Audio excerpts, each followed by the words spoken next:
Some fun facts about teaching in New Zealand compared to the Philippines. Number one, in New Zealand, teachers in primary and secondary schools typically don't wear uniforms, unlike in the Philippines where uniform is required and it's all the same all throughout the country for public school teachers. But here in New Zealand, teachers dress as comfortably and professionally instead. That's why I just wear whatever I like to school. This might be because some teachers, especially the relievers, often work in many different schools. Some would work in a state school and then move to another private school the following day. And also, New Zealand has 4 seasons, so having uniforms for teachers might not be practical, especially for each season, right?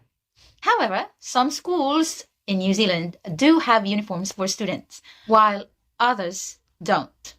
Number 2. Unlike in the Philippines, neither students nor teachers in New Zealand have IDs. In the Philippines, I used to feel proud of wearing my uniform with an ID, but in New Zealand, we don't have IDs.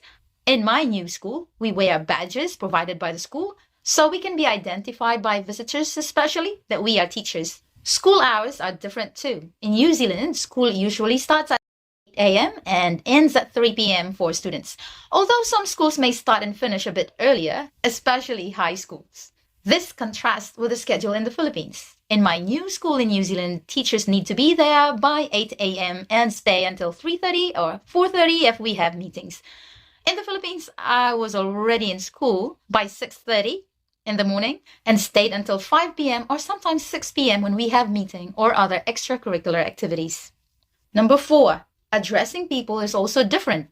Here in New Zealand, we call our colleagues by their first name, not by titles like ma'am, sir, or teacher, or doctor, or engineer. Students call their teachers Miss, Mr., or Faya, like me.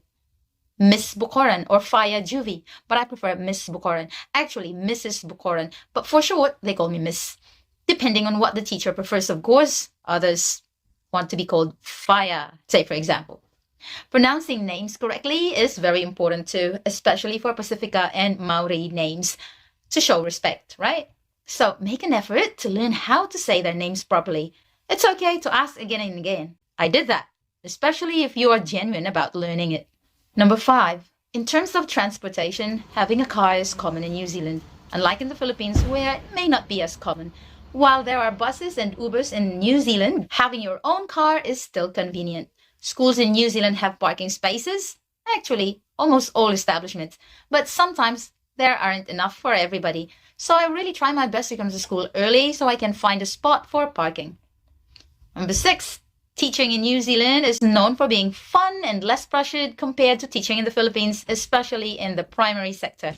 There are many activities in primary schools that encourage creativity and innovation in students. So that's why they enjoy it. And that's an encouragement for them to come to school because it's really a struggle and the government doesn't want it that the kids are staying at home. Oh, by the way, they actually monitor the students' attendance and they would check out on houses if the students are always away.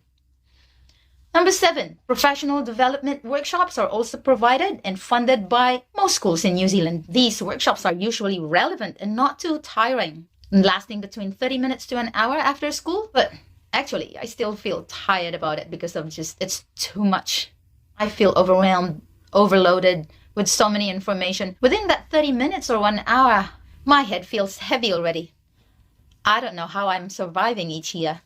Well, compared to the trainings in the Philippines where you sit down and listen for a full day, 2 days or 3 days of workshop. And then when you go back to school, nobody knows what you've learned and nobody monitors it. But here, school monitors how teachers implement what they've learned in these workshops in their classroom.